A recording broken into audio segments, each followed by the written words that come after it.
because Lost Lands was kind of like the festival that made me kind of go into vlogging, because when I realized I was good, I went to the first ever festival and this shit was like iconic. So people coming next year are going to want to see what the first year was like. And that when that kind of clicked, I was like, I should do this. Hey there, welcome to Raveculturecast, your weekly guide to the EDM community, music festivals, and more, hosted by me, Emma Capotis. Each week, I'll be covering everything from dance music culture, industry news, trending topics, and festival tips, advice, and reviews. You can also expect to hear stories from ravers, artists, business owners, and more. Tune in every Wednesday for your weekly dose of peace, love, unity, and respect.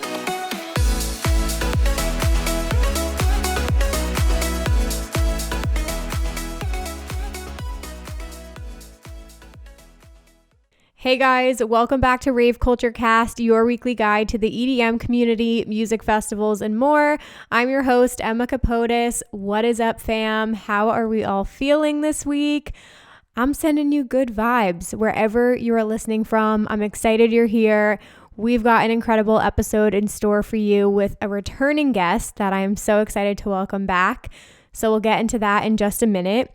I wish I could show you guys the setup in my office right now, because essentially, I think I mentioned a few episodes ago, I bought soundproofing panels to put on the wall behind the tapestry behind me, and they've just been sitting in a box in the corner, and I haven't been into the echo, so I don't know why it just struck me, but I just laid out all of the panels, the little foam, all over my floor because I'm just lazy. I'm lazy and I just can't put them up on the wall yet. So we're going to see if the sound is better and maybe the foam will absorb some of the like reverb in the room. So you guys will let me know how this all sounds, but it looks like a hot ass mess in here right now is all I'm going to say. Okay, first and foremost, I wanted to say thank you to everybody who joined our Zoom call the other night. We had another family Zoom call from our Facebook fam. So thank you. Gosh, there were so many people. Chris, Carlos, Grant, Manny, Ashley, Ryan, Katie, Jared, Laura, Domo, Fernando, Sarah, Bree. I know I'm missing people, but thank you guys so much for spending your Monday night with me. It was so much fun. I like to do these every few months. So if you guys aren't already a part of our Facebook group community, definitely consider joining so you don't miss out on our next group hangout. But yeah, just feeling extremely grateful right now. Thank you guys for showing up every week. Like, I wouldn't be doing this podcast now 2 years later if it wasn't for you listening and spreading the word and all of that good stuff. So I hope you are enjoying these episodes. I'm always open for feedback. Let me know what you guys want to hear, what topics you want me to cover, what guests you want me to have on. You know, I'm all open to you guys. So with that being said, I am looking for new submissions for a new topic because it's been a minute since we've done any email submissions. So this is one I've wanted to cover for a very long time. I want to know let's go all the way back. What got you into dance music? What got you into EDM? Was it an artist? Was it a show? Was it a festival? Was it a friend that introduced you to it?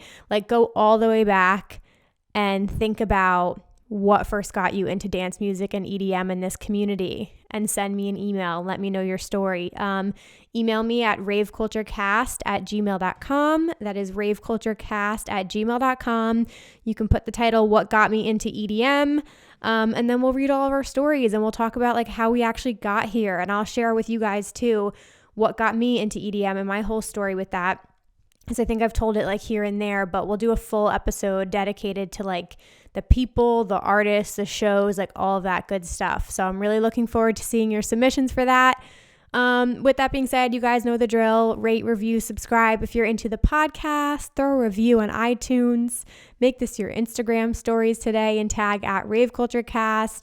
All that good stuff is always linked in the show notes. Okay, so let's just jump into what today's episode is going to be all about. Like I mentioned, I have a guest coming on who has been on the podcast before, Brian, aka the Festival Finesser. He is one of the content creators that I've known like since early on in my career. He's from New Jersey, huge bass head. Like, he is known for having content around dubstep, riddim, bass, like all that good stuff. He's another YouTuber.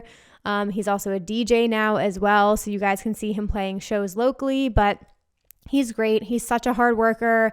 His video edits are always so, so good. And he's known for his festival vlogs and, like I said, helping people prepare for music festivals. So if you aren't already following the Festival Finesser, you 100% should be.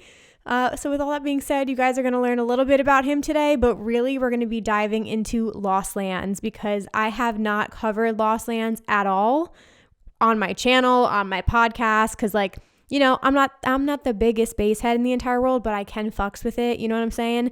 So since it's coming up, since the lineup just dropped, I did want to make sure we gave this some justice. And Brian's attended the festival 3 times, so this is like his jam. So we're going to talk about the festival, the experience, production, stages. We're going to dive into the lineup and dissect it a little bit and just chat about everything you need to know about Lost Lands. So with all that being said, you guys, please join me in welcoming Brian to the podcast.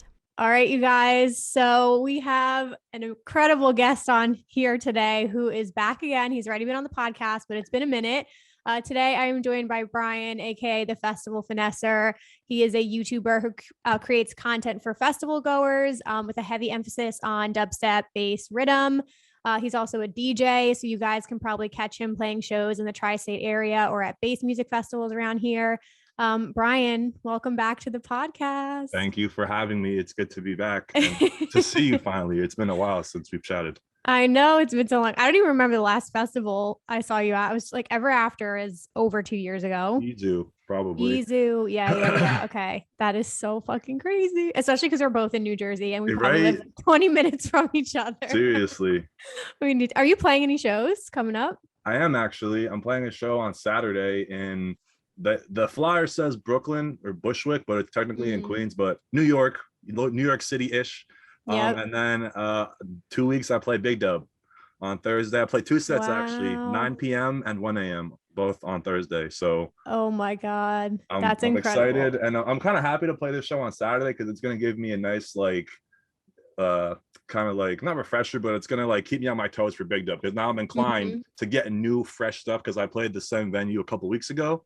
So I'm playing same venue, different promoters, but I want to have something fresh. And then Big Dub is gonna be like, you know, the best of the best, and they got 4 decks. It's gonna have all the visuals and everything. So I'm gonna go crazy, and I feel like a lot of people are gonna come for my set, which I wasn't expecting because it's kind of early, but there's not too many people competing as like because Thursday is usually like the chill day, but on the main stage at least. So if you don't want the chill stuff, you can come find the heaviness on the other stages. So love it. I'm excited. That is so cool. I feel like the last time you were on the podcast too, because I think it was probably back in 2019 at this point, you were like just starting to play shows and that was all picking up. But like how is everything different for you now?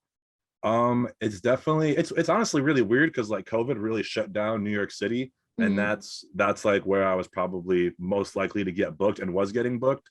So I kind of like ventured out into Philly because they were still doing like some underground stuff. So being there so often, I started getting booked there more often. But now that New York City is slowly opening back up, you know, it's different promoters and organizers doing the events. It seems like it's like a different crowd of people nowadays doing it.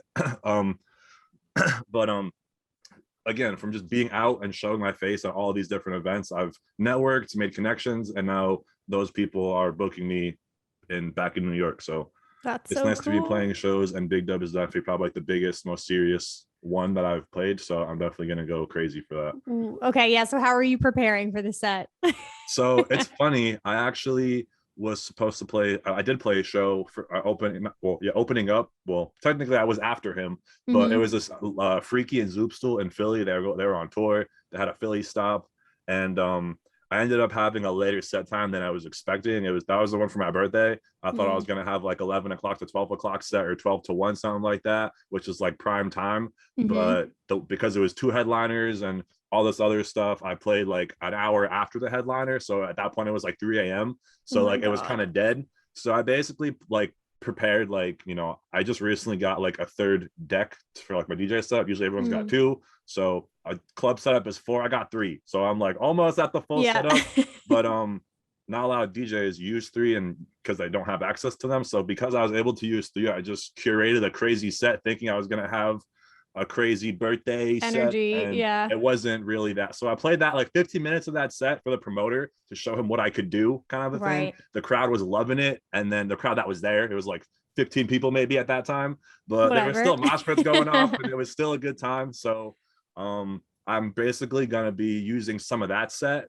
And then basically the plan is to use 3 decks as long as I can, just to keep the energy up constant. Yeah. And that's going to be the 9 o'clock set at New Camp, which is going to have like the visuals and everything, the lasers. And then 1 a.m. I'm playing at the pavilion, which is like a pavilion, kind of like a gazebo kind of thing. And there's like a dubstep. It's like each day is a different theme. So Thursday is dubstep night. Okay. So because I just played dubstep at the one stage, I'm probably gonna do more of a riddim kind of set. I think it's like 9 o'clock is gonna be like dubstep, bass, kind of some weird stuff.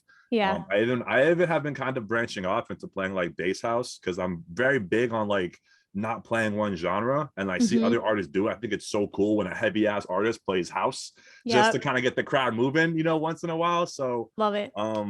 I do kind of want to see if I could throw that in there. Just I like to have like an idea. I also like to freestyle and go based off the crowd. I feel like this is going to be the first festival where I'm going to have like an engaged crowd. A lot of times I play, the crowd is like, they're just kind of there. I feel like, yes, sometimes I get like, the crowds that start to pit and whatnot, but I want to have a crowd when I say like, let me see you, or let me hear you yell, everyone yells, you know what I'm saying? And like, get the energy back. Yeah. So I'm thinking that's going to be the one, because we were just at the same venue for a smaller festival. And even at like 11 o'clock, I was like, yo, Big Dub is going to be a vibe at this stage.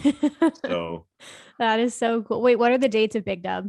27. It's weird because it's like technically it's 27, 28, 29. It's Thursday, Friday, Saturday, Sunday, but you can arrive early as Tuesday. Cool. Okay, cool. So if anybody's going, this will be out before then. Please go watch his set. That's gonna be awesome. I'm glad you said that though, because I wasn't planning to go into this with you, but since we're here already, let's chat about it. I love that you said the different DJs like playing different types of genres, because I feel like there's more and more of that now. Even for example, Jaws is doing a block party at Avant-Garde or Brooklyn Mirage in August, and they just announced Ghastly is going to open. I feel like Ghastly is one of those people too, who like sometimes plays heavier stuff, but then also plays house. So I never know what genre to call him.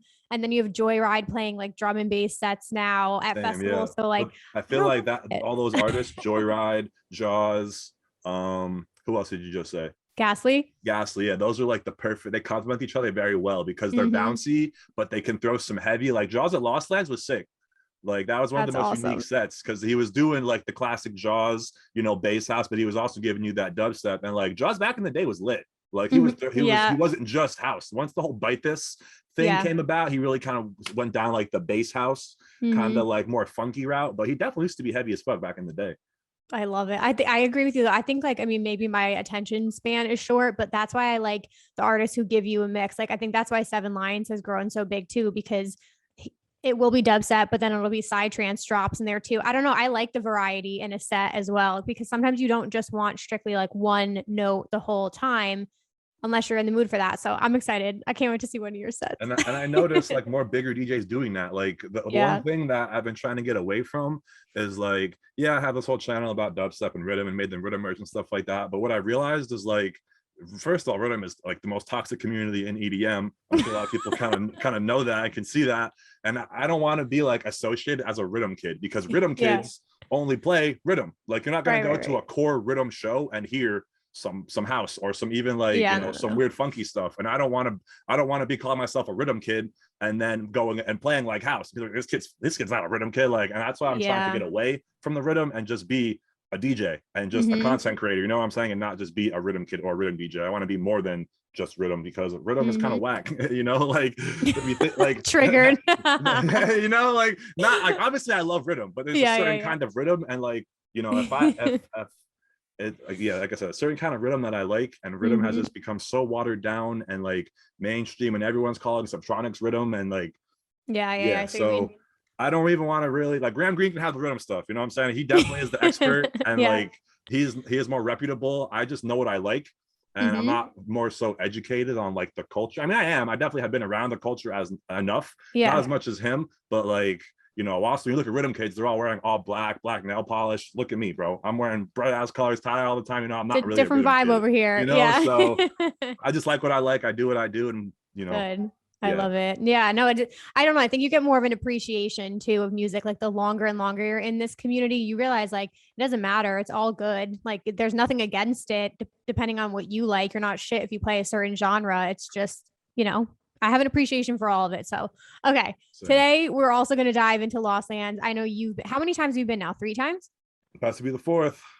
Fourth is here. Okay, cool. So I haven't covered this at all really on the podcast, and you're the perfect person. So I definitely want this to be like informational. So we'll chat about the camping experience, all that good stuff. And I know you have some strong opinions on how the festivals change over the years too, Yes. but can you take us back to the first year you went? Like what drew you to the festival and what was that experience like? So it's funny. The first year I saw the lineup, and like at this point, I'm already a big Excision fan. Like I saw Excision my first time maybe in like 2015 or so at the PlayStation Theater. Maybe it was even the Best Buy Theater at that time still. And I was just blown away. Craziest thing I ever saw. And you know, up until that point, obviously. And so I was just a big Excision fan.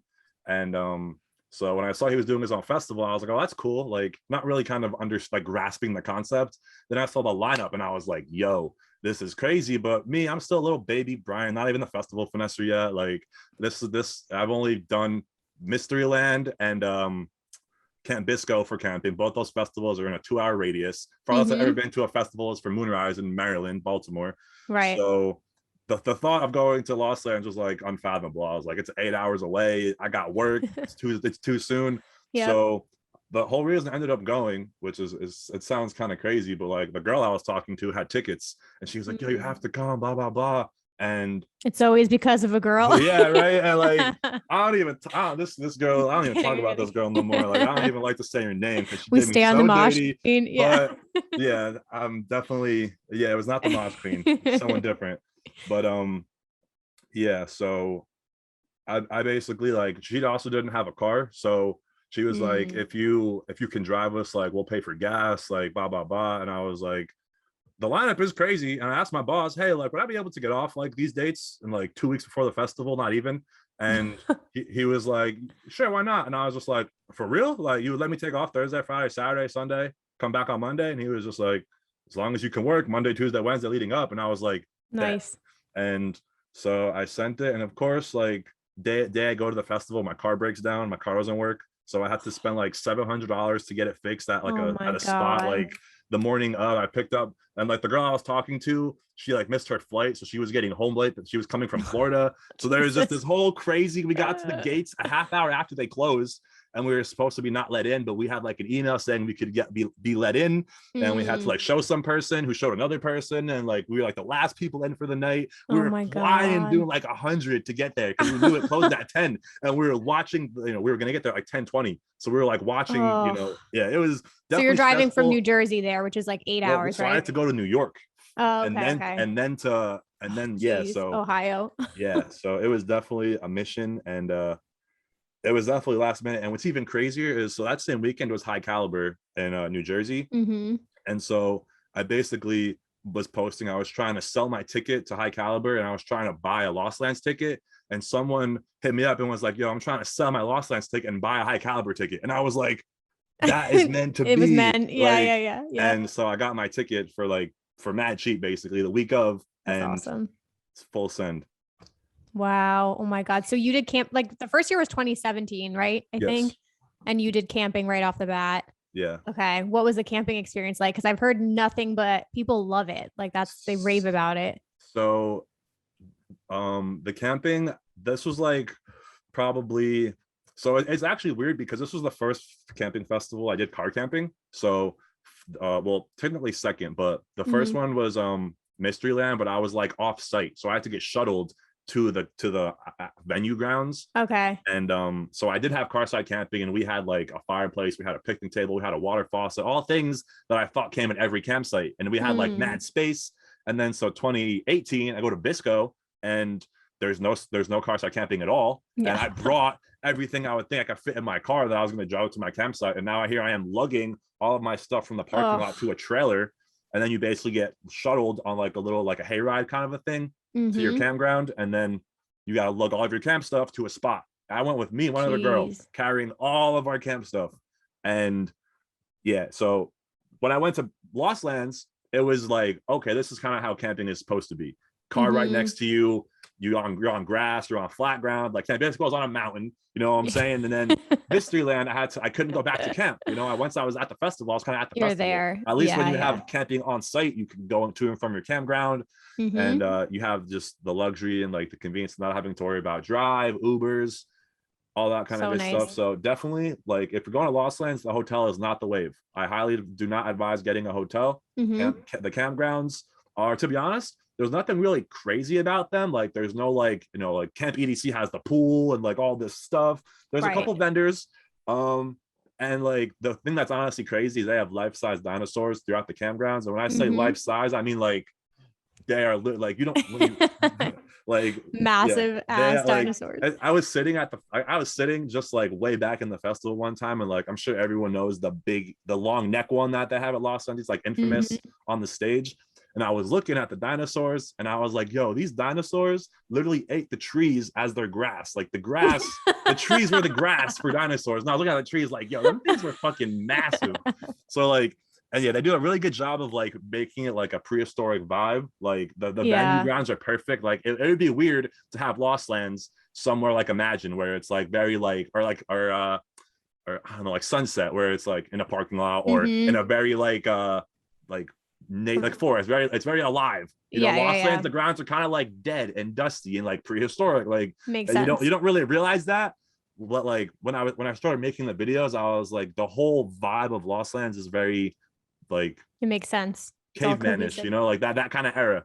Got it. Okay. I love the theme. I think that's all. I like the festivals that like lean really heavily into a theme. I don't know. I just think the whole thing, plus people get dressed up to match the theme too. Like it's all bass heads and things like that. I don't know. Even the stages, like talk about the production that they've had over the years. Oh, bro, the first year was crazy. So they have like picture like a movie screen, but like times 3, like just a massive LED. Oh my God. And then they had 2 dinosaurs that were like robotronic or whatever, like robot, like they would move and like to like that's the music, but they were just like so cool robotic dinosaurs, like life size on stage facing each other. And then they had volcanoes on the side that literally when X played, they shot up X's in the fire, and I was like, that is so cool. What? Yeah. And then like the pyro is insane. It's pyro all along the front. And then on the top of the stage is pyro on the top. So you can have like when that stage lights up, like and lasers. Like I don't know if it has confetti, honestly. I feel like that's the one thing that they don't really do. But they have the CO2 and the fireworks, and just honestly like the visuals, like the production, just like the amount of LEDs and the visuals, like when you actually, no one really understands how big it is until you're there. Like being in the media section, seeing how big that, if you fall off that stage, you're going to the hospital. Like it's like a 50-foot drop. Like if you fall off, the DJ's dance on the table, like it. So they're sitting high up on, that's main stage, right? Yeah. So like you have to probably walk up like 3 stairs of sets to get to the stage, like from backstage. It's not just like you are really up there. So what are the other stages like? How many are there? There's only so there's one other main stage. And then so I'll talk about that. There's one other main stage. The first year, 2017, it was called the Cave of Souls, and it was more of like an enclosed kind of thing, like a dome, kind of like a base tent, like a tent at Moonrise, but it was like circular. Yeah, I know you're talking like a mega structure kind of thing. Yeah. And so what was crazy about that is like it didn't have any dinosaurs or anything, but like it had the production, but the lasers enclosed were crazy. Lights were bouncing off everywhere, and they had lights posted like throughout the thing, so it wasn't like the lights were coming from just the stage, they were coming from the whole entire dome. So the second year they made that stage into a full-size stage with no dome or anything, and it had like one of the giant dinosaurs, like, you know, as like the main centerpiece, and then just LEDs basically lined along the sides. 2019, that stage was the same thing, but they just had more bigger LEDs focused on the center, because the one year it was just literally the same, just long horizontal LEDs across the front. So the second year at that stage, they made more of a bigger main screen and then smaller side screens. What's also cool about that stage is they have like pillars like throughout that are part of like the production. So I don't know if you've ever, it's a really unique thing. You can see it in the videos at certain points, but when like it's just even in the crowd, like when you're so far back, the crowd is still lighting up from the pillars. So That's like the whole awesome. entire crowd is lit up, and it's very like immersive no matter where you're at, kind of. So Cool. both stages are crazy. And then so they have the sound camps, which aren't, I wouldn't really call them stages, and I'm like very not against them, but I was never really a fan of them because the first year they had them in the sound camps. So I actually liked, well, they had the sound camps in the campground. That's what I meant to say. Okay. And they were, so it was basically like they were just lined up like side by side. You have to walk maybe 20 feet to get to the next one. The thing that sucked was they were divided up with basically like cargo trailers. So the sound bleed was really bad. You could hear, and it was just kind of all over the place, and it was very chaotic because it was just everybody in one area, and it was dark. There was no lights, outside of the crowd. It was just the stages. Jeez. Yeah. But what was kind of cool is because it wasn't in the festival grounds, there was no like line to get in. There was no real security check. It was so people were bringing like lawn chairs and like camping tables and lanterns, coolers, and just chilling. Yeah. So that's what was cool about it. But the thing for me is from going to the main stage to then going to the sound camps, it's like drastic difference. It's just very, you have to really kind of like want to see the artist, and even still like, or it's like, it's kind of like your first time at a festival like that. You want to just take it all in, kind of a thing. You want to just not miss a beat. But for me, it's just, I kind of prefer to chill at camp and just or explore the campgrounds, like that is just, you're like this, you're just, like crowded up, it's dark, and it's very like the sound bleed is crazy, and it's not very loud because they have like noise restrictions after a certain time for like the town. Okay. So then to 2019 they switched up the whole format of the sound camps, and they brought them into the festival. So after the festival ended, they basically like shut down all the stages, and a lot of people left, but a lot of people were also coming back for the sound camp. So like Lost Lands, you cannot fathom how many people are there. It's insane. Because when you're at a festival like EDC Vegas, or that's too big of an example, but let's say like EDC Orlando, or Forbidden Kingdom, or Moonrise, even Izu, those massive festivals, there's 4 or 5 stages. Lost Lands has 2. So you only surprised by that. Yeah. So it's just, it's way more crowded. It's just as many people, but with less places to go, less places to scatter them up. So everyone is just more, it's just the crowds run so deep, and you can't really, like, I have a couple of videos where you can see how far back I am and how little the stage is still. And how many, and just because I was a little bit elevated, and there's just waves of people in front of me. So interesting. I wonder if they'd add a third stage. I don't think that's what I was hoping, because with like seeing the house on, I was like, there has to be a house stage. There's no way. Right. Yeah, they can't put that in the middle. So what they did for 2019 was they brought the sound camps into the festival and kind of had like different locations. And so like they would basically take the main stage, and instead of using like the main middle, they'd put you off to like the left, and you would use one panel of the main stage. You follow me? Got it. So okay. It's got 3 panels, the main middle one left and one right. You might have the DJ playing in front of the left one, but only the left one is on. So that's where the visuals are being displayed from. He's still elevated over the crowd and everything. That's so interesting. The crowd is not geared towards the middle, it's geared off to the left. You know what I'm saying? Yeah. And then what's also really annoying is the sound is at a point where you can hear conversations in the crowd. So it's very like there's no really energy unless you're right next to the speaker. So interesting. I did a lot of like sound camp watching from from just sitting down. Like I was more so just started chill. And what also sucked too is like you have to, like, we left. So basically like our plan is after the festival ends, go back to camp, regroup, go back to the sound camps, chill, get a drink, grab a bite, whatever. Let's get the group together, because we end up splitting up. We're like 6 cars deep. So we regroup after the festival, and then once the majority of us are there, we go back into the sound camps. But we did that. It was 2 a.m. And I was like, why is there a line this long? It was like, like at 2 a.m. I was like, why are we waiting to go back in on something like this? And I was like, I'm not doing that, bro. Not for something not crazy. It's not like I'm missing Excision. It's someone I've seen. And that's the other thing. When I look at the lineup and how many artists I've seen a lot of these artists, and the ones that I haven't seen, I probably will see.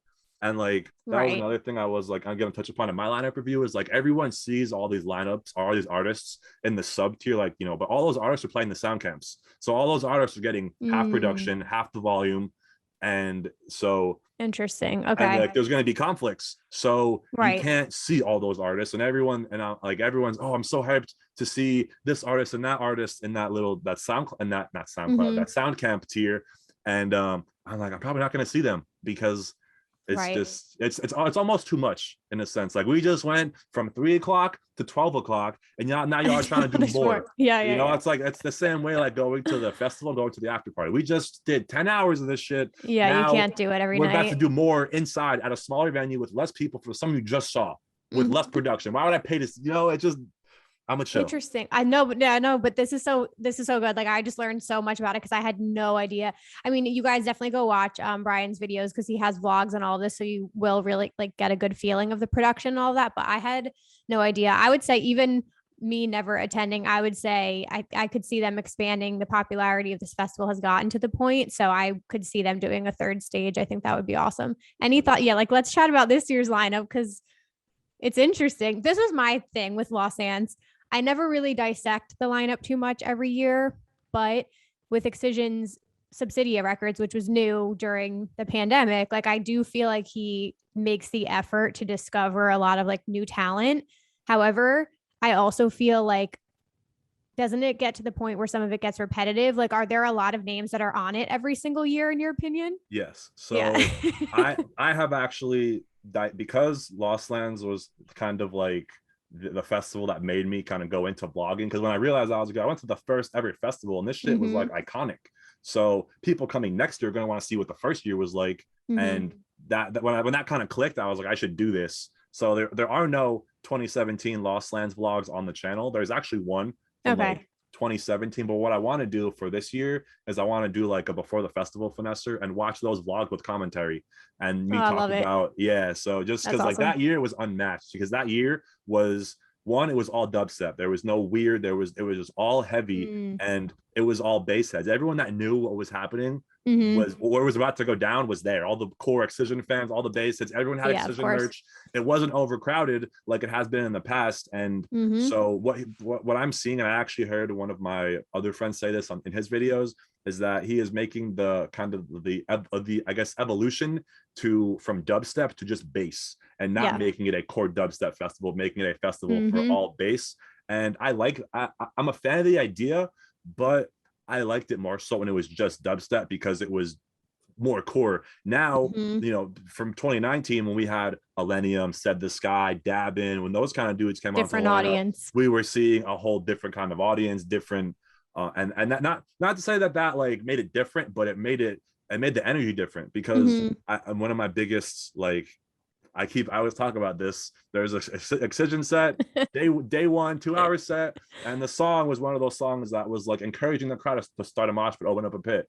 And I literally put Brie on my shoulders to find a mosh pit, and we couldn't find one. And we're like, bro, how are y'all just standing here, just nodding your Yeah, head to yeah, this yeah, yeah, yeah. song when it's crazy? And I was just like, you know, that's when I Different was just crowd, like, different it's, crowd. Yeah. yeah. So, and it's also like bigger crowd, like different crowd, bigger crowd. So Mm-hmm. it just makes it makes the festival like a little bit more of like of a hassle to navigate. And it's one of those festivals where like if you leave your spot, you're not coming back to it. If you leave your friends, you're not finding them again. Mm-hmm. So it makes it more kind of like stressful in a sense. It also makes it more intense Right. because it's just not many people are used to, like, even if you've been to festivals, you're not used to being in that many people. It's like going to EDC Vegas or Forest. Like it is a That's so lot of people. crazy. Yeah. Yeah, I would never have thought about that. I also wonder too because I think I talk about this on my other podcast with MJ about like house music in general, and like it's just continuing to grow in popularity. Like obviously I'm a huge house head, but it's just across the board. Like more and more people are getting into it. There's so many subgenres of house that are like popping off right now. It's having a moment for sure. So then to see,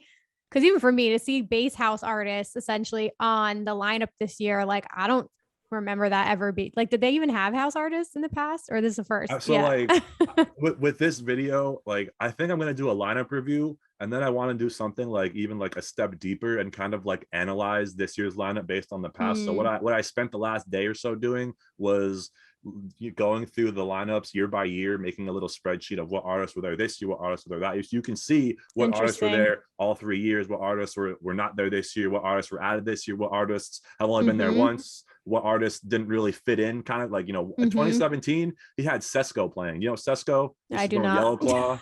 Yeah, so Oh, he's like, really? yeah, like Barong family, like he was one of those Okay, okay. dudes. And literally like he played during the same time as like Fizo or something. No, not Fizo, during like or Fun Case. It was Fun Case, and like Mm. literally the crowd was 4 rows deep, like, and that was it. Like it was, there That's was so nobody crazy. there, and I was like, this doesn't make sense right now. Like Right, right, this right. artist is not fit. And the same way, there's a couple artists, like, you know, when I was looking at the lineup, I was like in the A's, and I was like, I forget, it was like Ace Aura, AU5, and then Arm & Hammer. And I was like, what the heck? Like, okay, it's Yeah. like that this year. Now we got So, Melodic up in and this like, bitch. Yeah, yeah, the yeah. one thing I appreciate, and like I'll credit Excision for doing, is he's trying to put way more artists in a spotlight. And you know, same Mm-hmm. thing with Subsidia. If you Mm-hmm. look up what the term Subsidia is, I don't remember, but it's basically like, it's like providing a platform for other artists, basically, like, That's awesome. Yeah. for lack of a better word. The definition of Subsidia is actually, it makes sense to why the brand is like that, and how he's basically using it to grow other artists. And he does Mm-hmm. play a lot of Subsidia tunes in his sets, from what I just saw at That's Excision. I mean, awesome. at Reunion. Also, what's cool, just side note, the Mm-hmm. Detox set also does the same thing. It highlights the bass producers that aren't playing dubstep, but Excision is still giving them love by doing a whole entire set Yeah. of music that he likes, that's still heavy, but is not your traditional dubstep. And Mm-hmm. that, like, I've seen a couple Detox sets, but the one I saw this past weekend, I was very impressed by. And like, yeah, so It was good. he's definitely helping a lot of people out, even just by putting them on the lineup and having their name on the lineup. Mm-hmm. You get, you know, having your track on Subsidia when it came out, huge Huge. growing Yeah. in following. Totally agree. Yeah. No, he's doing a lot of incredible things for the community just across the board. I know I saw he just started like a new page to celebrate the fans. Like he was saying, we capture so much content, like we're creating a separate page just to do that. So yeah, I mean, hats off to him. I think it's incredible. Any tips for somebody attending for the first time this year? You kind of touched on a couple things, but So when I saw this question originally in your email, I was like, damn, like I couldn't really think of any. The one thing that I will, like, I guess advise is, that's obviously a lot of walking. It took me 40 minutes to walk from my campsite to the main stage the last year I went. And geez. mind you, that was like the biggest year. I never had that long of a walk in the past, but Mm-hmm. you know, the more I go, the bigger it gets, the like the kind of, not harder, but it just, the more intense it gets. And it's definitely like, it takes a toll on your body, it takes a toll on your mind, like, Mm-hmm. and it definitely is. I know, like, you know, thousands of people are probably traveling 10 plus hours to make this trip, so it's definitely like, you know, it is like the dubstep Super Bowl, you know what I mean? Like Mm-hmm. it's that event for all the bass heads. And like, I feel like not so much for festival goers, like you don't hear like I don't know, like someone like yourself getting excited for Lost Lands, because it's not your kind Mm-hmm. of vibe. Yep. So it's pretty much everyone that likes dubstep. But now you have everyone that likes dubstep, plus everyone that likes Millennium, and everyone that likes melodic, and everyone that likes the weird stuff. So Mm-hmm. now you have just another generic festival crowd. You do not have a core bass head crowd. And that's like what I don't like. Not that I'm like hating Mm. on it, but 2017, the best year ever, was only dubstep. Right, right, right, So right. just, you know, I feel like that's like the it's biggest change. natural. Yeah, like as it grows, it's gonna like unfortunately get, if you want to call it that, get more commercialized. Like it is what it is. How is Forbidden Kingdom? Because I feel, is that a comparable crowd, would you say at this point? Um, yes and no. Like it was, Mm-hmm. I guess you could say that, because it was like, Forbidden was Base heavy. definitely, yeah, Yeah. more bass heavy, and there wasn't really too much like even weird kind of stuff. Actually, yeah, there was. But Mm. I guess that's a good comparison, because like if you didn't like dubstep when you were there, you were not having a good time. Yeah. Like, because that's all you were getting. So Yeah, yeah, yeah. that's probably a good comparison. But definitely, just because it's so big and the hype around it, like Lost Ends is people's first festival, and I tell you, like, that's gonna ruin your experience, because you're not gonna get anything else that crazy. You know, like Right. there's not many festivals that can compete with that experience, between the camping, the production, the Mm-hmm. operations. Like one of the, that's why I don't really have any tips, because like the operations are so smooth, everything is so properly thought out, and like they That's kind of awesome. have thought of all the what ifs. And that's Mm-hmm. why there's really, you know, and even when there are, like, there have been issues of, you know, like security lines, and at one point Excision was like, y'all just come in, like I'm tired of y'all waiting, you know. So That's he'll crazy. just like, there was a story one year where they were like, the security was like hardcore searching people, like opening every bag, cutting things open, like tearing cars apart, checking Jeez. hoods, and they were preventing the lines from coming in. Excision, apparently he fired people on the spot, and it was just like Get the letting fuck out. people come Yeah. in. Yeah, because It Wow. was so like that's what I'm saying. He knows what he's doing. It's not his first rodeo. And Mm-hmm. yeah, so Good. That's what I've heard though. That, but I mean, I give their whole team credit because to still be like a relatively new or like early in their yeah, festival career, like I've heard across the board, it's just operated so smoothly, and the campgrounds are incredible, and they offer like wellness shops and like all that kind of stuff too for yeah, they got campers. all the So vending, like they yeah, have that's so the cool. yeah. So I guess the biggest tip is like be ready for a lot of like intense moments and a lot Mm-hmm. of craziness. And if you've never been to a festival, you'll probably never experience anything like that until you go to another festival of that caliber. But Mm-hmm. like I said, even still, going to Lost Lands and going to Izu or going to Moonrise or Lollapalooza or any of those city Different. fests do not compare. Yeah. So Cool. Oh, hopefully people are getting hype right now. Any other thoughts on other bass festivals coming up? Because I think you did a review on hijinks as well. I know you've done that before. yeah, so hijinks. Um, there's actually a big festival coming up in October. It's called Autumn Equinox. It's like the Spring Mm-hmm. Awakening, but it's not in the spring; it's in the autumn. Yep. So that festival has a lot of artists that I haven't been seeing. So you kind of touched on this before. Like there are a lot of artists that have been here for 4 years, and like those are kind of like the same people takes Excision, like Excision takes on tour, Sullivan King, Kaiwachi, Dion Timmer. And as Mm-hmm. much as I love those artists and how good they are, I would much rather see some of those smaller tier artists replace them and give them Mm-hmm. they got the spotlight, bro. We've seen them hundreds of times on the Switch it same, up. you know what Yep. I'm saying? Let's see the underground on the main stage, and let's get some fresh content and some fresh faces for the crowd. Because Agreed. like I said, seeing Dion Timmer 3 years in a row at Lost Lands is like, okay, it's but I Yep. I guess, agree. but I could see like Murata 3 times as well, and it would be like a little bit different because I feel like Murata is like, I feel like Mm. when I see him, it's a little bit different. Every time I see Dion, I kind of feel like I'm getting the same thing. I don't know. It's like you be saying about Murata, but But you I know mean, what I I could mean. say that about like I love her, but like no, hey guys, I love Space Mom, but every time Rez is on a lineup, I think the same thing too. I'm like, Rez is on every single lineup It and she always kind of plays a sounds the similar same. set Like, almost every time. Yeah, yeah, yeah. So I agree with you. Or like people complaining like, yeah, Elenium isn't on this lineup. I'm like, Elenium is on every other lineup, headlining guys, like relax. I agree with you about Autumn Equinox, though. I'm glad you brought that up. I remember, I can't think of anybody right now, but I remember seeing that and being like, they picked different artists. Like yeah, this is refreshing. There's some exactly. That's different why people on that it here. caught my attention. Also, Yeah. Starbase, I just did that, Mm-hmm. and like after doing the review, I was like, it's too melodic for me. But they do Mm-hmm. have some crazy heavy hitters, Murata, Midnight Tea, Company.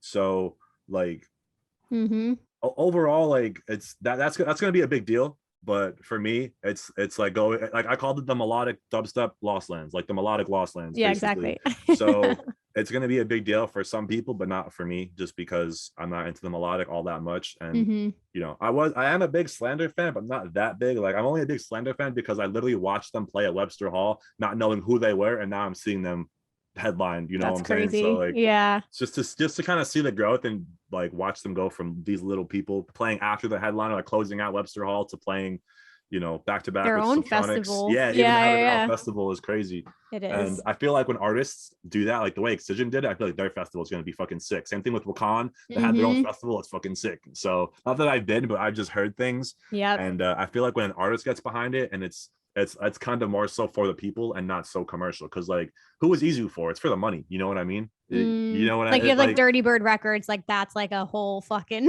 Yeah. whole vibe. But whoever goes to Dirty Bird camp out, like it's like an intense atmosphere from what I've heard. So yeah, no, I'm all for it. I'm excited to see more artists like branching out and doing their own thing. But I do wonder, yeah, Excision's team nailed it. So I am curious to see how everything goes with Slander. I can't think of anybody else who right now off the top of my head who's doing their own festivals, but I'm sure in 2022 we'll see I'm sure a we're gonna see ton. like a Cyclops festival. I feel like Mm, that's gonna be some, like, not maybe in the near future, but he's definitely like one of the next artists with yeah. that kind. Or like Elenium did one recently. Oh, he's having Um, it in December. He's doing yeah. like an all inclusive or something like that. Yeah, yeah, yeah.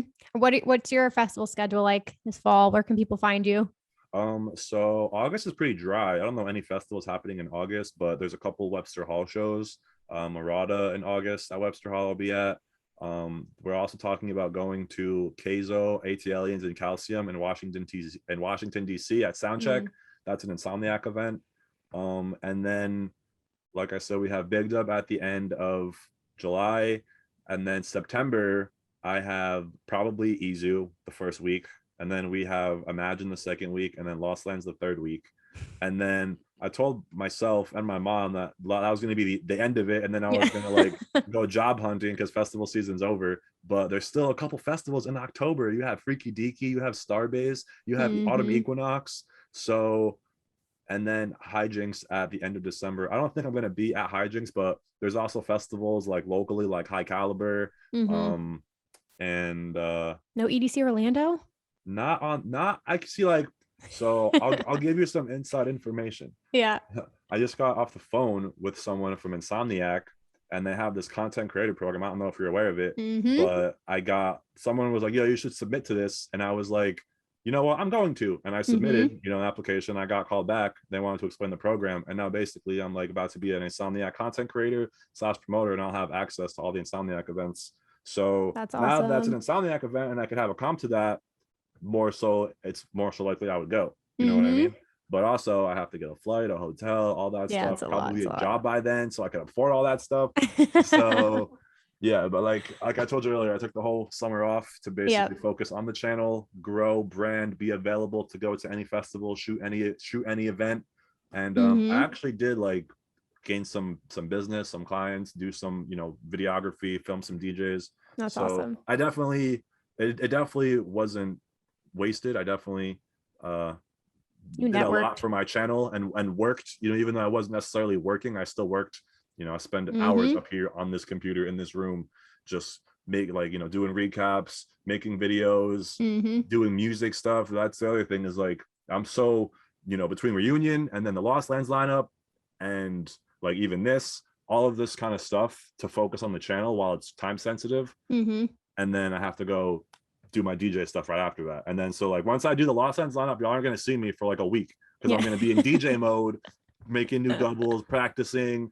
And then, I have the show on Saturday, then Big Dub. So it's just going to be straight preparation. And then after Big Dub, after DJ, it's the DJ hat is off. I go to Big Dub, then I got to put the editor hat back on and do the whole vlog stuff and post, you know what I'm saying? So it's definitely, it's definitely a lot of work. And it sucks because like, we came back from Reunion, 8-hour drive, got home at 11 o'clock and I'm boom, right to editing. Like there's no chill. There's no, cause like what I've noticed, the faster you get it up, the better it performs. So like I didn't want to post Lost Lands content before I had all my Reunion content done. That just doesn't make sense to have like Reunion, Lost Lands, Reunion, Finished all my Reunion content, literally posted the last 2 recaps before I got on here, Hesh and company. And now I'm about to do the lineup review, edit that hopefully before the day is over. And then I can spend the rest of my week getting ready for my set on Saturday and then continue for Big Dub. Jeez. So you are working. I don't think people realize, like, even with you, like building up your platform, like there's so much time and energy that goes in, especially, and like you've built up such an incredible community already. So like, I think you know where this stuff is headed and everything like that, best of luck with the job, but yes, thank you. You've got this going on and it's going really well. So it's so exciting. And yeah, it's been amazing to see your growth, but it's hard fucking work. I don't think people realize when they start a channel or something. I want this to be the work that I get paid for, but that's why I don't want to, that's like, I'm also fearful to get a job and then have this on the back burner. Not even in regards to like having time, because I mean, the last job I had, it actually allowed me to get editing done on the clock. Yeah. Just because of my position. But you just never know.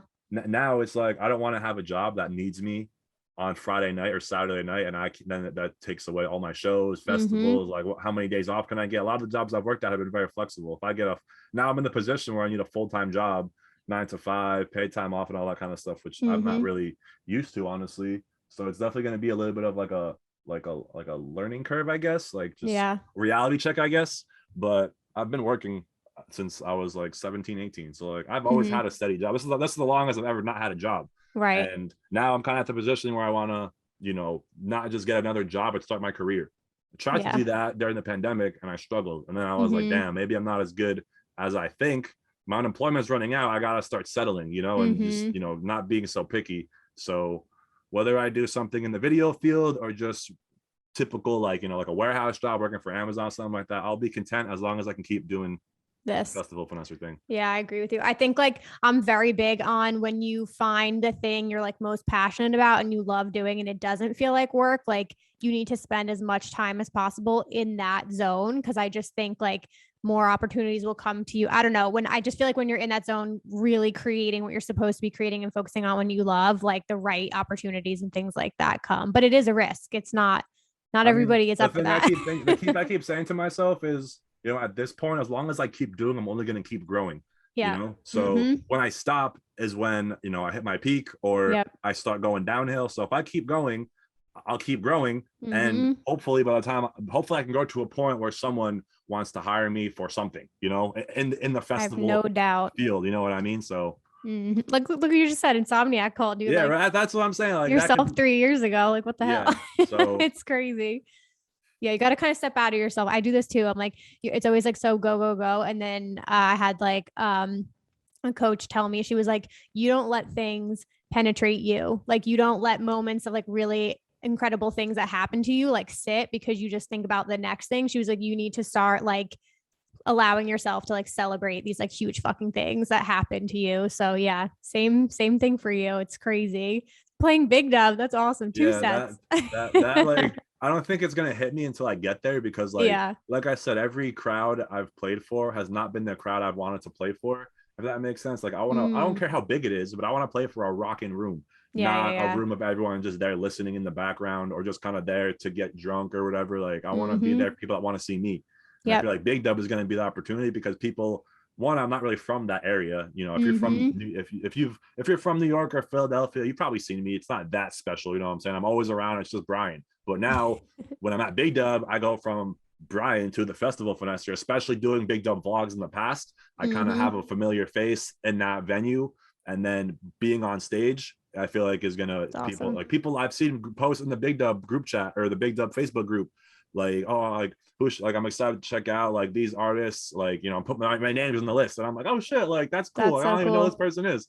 Mm-hmm. So that's why I feel like once I get there, I'm gonna be like, yo, like I'm finally Give it doing all it. you got. Like, Yeah, yeah, because you never know who's watching. So exactly. you never know who's in the crowd. All right. Well, on that note, plug where everybody can find you. Where can they connect with you? youtube.com/the Festival Finesser for all the content that we've probably been speaking about prior, plus new content on the way. At the Festival Finesser on Instagram. You can join the Finesse Gang on Facebook, which is basically like my little group of people where I basically post all my new videos, live streams, updates, announcements, merch, all that kind of Mm-hmm. good stuff. Like the Festival Finesser on Facebook, and I'm not the Festival Finesser on Twitter. You gotta find me on Twitter, but I'm there. Yeah. All right, you guys. Brian, thank you so much for coming on today. Hang You're welcome, tight. Emma. Thank you for having Everybody me. else, I'll be back in just a minute. Alrighty, you guys, welcome back. So, like I said, please go show Brian some love and support the Festival Finesser. Check him out on Instagram, YouTube, all the things, and definitely go see him at Big Dub if you guys are planning to attend that festival. Okay, with all that being said, let's dive into some news. I don't have too much to cover this week. First and foremost, today, the day I'm recording, we are officially 3 months out from EDC Las Vegas, which is music to my ears. I cannot wait to go home. I'm so excited. I feel like this day would never come at this point, but they did just announce EDC week. So we don't really have too much information other than it's going to run from October 20th to the 26th. For those of you guys who are not familiar, EDC week usually takes place on the Strip. It's pool parties, it's nightclub takeovers, it's all that good stuff. Usually a crazy lineup. It's not just the people playing the festival. There are other artists that will play the pool parties and things like that. So if you're staying on the Strip, you will have plenty of things to do. So yeah, that's going to start the Wednesday before and go till the Tuesday after, which is awesome. So very much excited for EDC week. I'll be on the Strip for one day on Wednesday, and then I will be camping. So we'll definitely try to hit up some party for EDC week. Okay, Imagine Music Festival officially announced their pre-party artist. So Thursday night, you guys can catch Ganja White Night if you're into bass music. More artists to be announced, but what does it say? You can get a pre-party pass on their website. More artists to be announced. Let's see. I don't know if this is like a camp party or like where this is. I would assume that it is. So yeah, very, very cool. They've done pre-parties in the past as well, though, so this isn't anything new, but now we know it's Ganja White Night. Okay, BPM Festival dropped a whole lot of stuff. So if any of you guys are interested, I definitely want to attend this event in the future. BPM is back for the 15th anniversary. This is in Costa Rica. This is January 12th through to the 18th. It was obviously canceled last year. I don't even know where to begin. This is all like house and techno. Really, really stacked lineup. How many artists are on here? Over 100 acts set to perform, which is crazy. So many incredible artists on this lineup, you guys. So definitely go check that out. It's got the most incredible vibes. This is like tropical paradise. There's camping involved. Like it's definitely more of like a transformational type event on the beach as well. So very cool. In other news, I talked about this before, but Jaws announced that he's doing a block party at the Brooklyn Mirage. But they did just announce that one of the guests is going to be Ghastly because his name was blurred out on the lineup. So it's a Bite This block party. Ghastly is the special guest. It's going to be 2 stages on Sunday, August 8th. So definitely get your tickets. I will 100% be there because I haven't seen Jaws in like 3 years, and that's like a sin. So definitely going to be there. And the last thing, quick update on the Imagine Music Festival lineup for this year. John Summit, Mize, and LPGOB are not playing the festival anymore, which came as a pretty big shock because John Summit was also going to be playing a pool party and they were advertising that pretty heavily. So something happened with a radius clause, which essentially means, I'm not sure if it's Imagine's radius clause or another event's radius clause. That wasn't clear. But usually that means, like, say he's playing a club in Atlanta that same month, the club might say to him, you can't play any other shows within 50 miles of here for the next month. So something like that happened. So essentially he had to drop out, Mize had to drop out, and LPGOB as well. Interesting enough though, I know for sure John Summit and LP are both playing EDC Vegas and EDC Orlando. So you never know. There could be like issues with like competing festivals as well. But I just wanted to mention that. Do not expect to see them anymore at Imagine, just so that you guys are aware. But that's all I have for you guys today. That is it. You can go on your merry way. Have an incredible week this week. Do not forget to submit your submissions on the how you got into EDM topic. Really looking forward to reading all of your stories. Oh, that's the other thing I wanted to say. You guys can send me voice memos too. I'm pretty sure on Anchor, if you go to the Anchor app, you can submit voice memos there. If not, just record something on your phone and attach it to your email, and I'll play your voice memo on here as well because I used to do that a while ago, but we'll bring that back. And if you guys enjoyed this episode, please share it with a friend. I would love it if you would make this in your Instagram story today and tag at raveculturecast. I will always reshare you guys. Or if you're feeling up to it, rate and review on iTunes. But that's all I've got for you. I hope you guys go spread some love this week, positivity, keep it all in a good space. We're feeling good vibes this week. Let's continue that. And yes, I'll see you in my new episode next Wednesday. Bye, guys.